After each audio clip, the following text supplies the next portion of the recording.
दोस्तों, मैं अंजनी कुमार अपने YouTube channel talk with me में एक बार पुनः आप लोगों के सामने एक नई आइडिया, एक नई जानकारी के साथ उपस्थित हूं और मैं आप लोगों का अपने चैनल में हार्दिक स्वागत करता हूं, अभिनंदन करता हूं।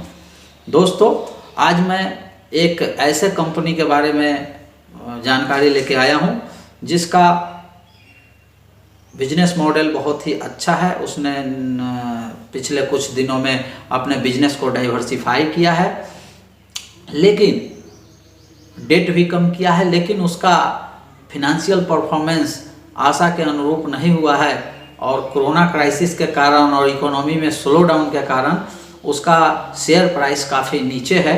तो इस पे हम चर्चा करेंगे कि क्या उसे इस प्राइस पे लिया जा सकता है या क्या इस कंपनी को पोर्टफोलियो में शामिल किया जाना चाहिए या क्या यह भविष्य में मल्टीबैगर साबित हो सकता है।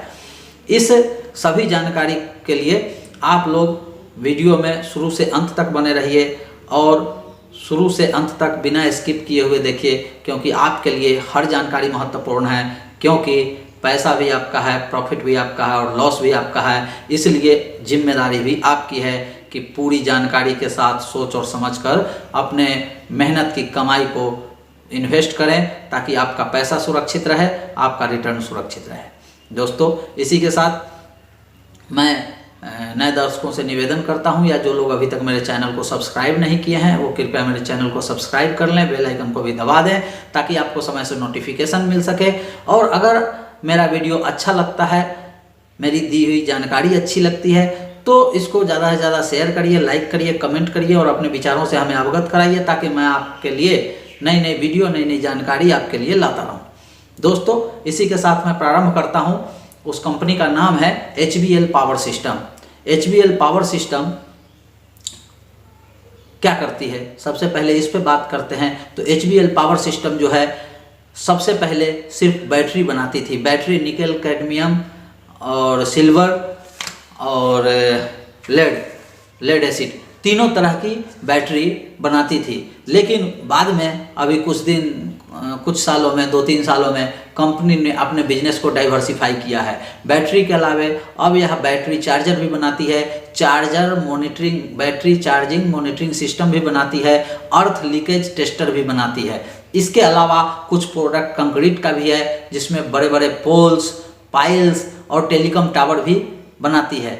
उसके अलावे कंपनी जो है रिन्यूएबल एनर्जी में एक सुजाला ब्रांड से सोलर पंप बनाती है और साथ साथ में रूफटॉप सोलर एनर्जी का भी काम करती है। इसके अलावे कंपनी जो है रेलवे में लगभग सभी सेगमेंट में काम करती है। सभी segment in sense of electronic, जैसे IPS integrated power supply system, data logger, DC circuit, electronic interlocking, उसके बाद एंटी कोलिजन डिवाइस। इस तरीके से रेलवे इसका एक बड़ा कंज्यूमर है और बहुत सारे सिस्टम रेलवे में बनाती है। दोस्तों, इसके साथ अब इसके फिनेंशियल्स पे हम चर्चा करेंगे कि इसका फिनेंशियल्स क्या है। इस पे बात करते हुए अभी मैं बताऊं कि इसका मार्केट कैप जो है मात्र 340 करोड़ रुपए के आसपास है और इसका बुक वैल्यू जो है 28 रुपीज़ के आसपास है। P मल्टीपल 18 पे काम कर रहा है। पिछले 2 क्वार्टर में इसका जो प्रॉफिट रहा है वो बिल्कुल नगण्य रहा है। प्रॉफिटेबिलिटी इसकी कमी है, ये ध्यान दीजिएगा, this is a serious issue. उसके बाद इसका अगर 52 वीक हाई लो की बात करें तो 29 रुपया का इसका हाई है और 9 रुपया 15 पैसा का इसका 52 वीक लो है। जो मार्केट पेंडेमिक क्राइसिस हुआ था, कोरोना क्राइसिस, उसमें इसने 9 रुपया का हाई बनाया था, लो बनाया था। डिविडेंड यील्ड जो इसका है 2.5% के आसपास है। इस क्वार्टर में फिनेंशियल ईयर में इसने 20 पैसे का डिविडेंड दिया है। दोस्तों, इसका सेल्स ग्रोथ जो है -1% के आसपास है, जो एक बहुत ही खराब बात है, क्योंकि अगर सेल्स ग्रोथ होता रहता है तो आज न कल उससे प्रॉफिट आएगी। इसका बुक वैल्यू जो है दोस्तों 1 रुपया है। अब बात करते हैं कि कंपनी जो पिछले 2 क्वार्टर में प्रॉफिट नहीं बना पाई है उसके पीछे क्या कारण है।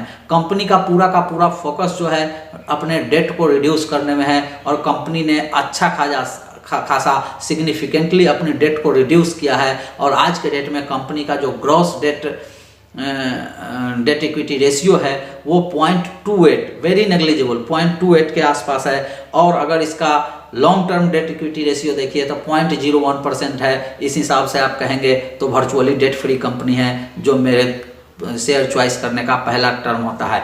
और कंपनी चूंकि पिछले कुछ क्वार्टर में अपने डेट को रिड्यूस की है, अर्थात कंपनी जो है अपने फ्यूचर के प्रति और आउटलुक के प्रति पूर्ण रूप से सजग है और सुरक्षित रहना चाहती है। दोस्तों अब बात करते हैं शेयर होल्डिंग पैटर्न की। तो इसमें प्रमोटर की जो होल्डिंग है 57.32% है, जो पिछले 2 क्वार्टर में प्रमोटर ने 1% की होल्डिंग बढ़ाई है। लेकिन दोस्तों ध्यान देने वाली बात है कि पिछले 2 साल में प्रमोटर ने लगभग 12% के आसपास में, 15% के आसपास में इसने अपनी होल्डिंग घटाई है। कंटिन्यू प्रमोटर पिछले 2 साल में 74% से 57% तक होल्डिंग घटाई है। और अब जो शेयर क्रैश हो चुका है तो प्रमोटर पुनः अपनी होल्डिंग थोड़ी थोड़ी बढ़ाने का प्रयास कर रहा है।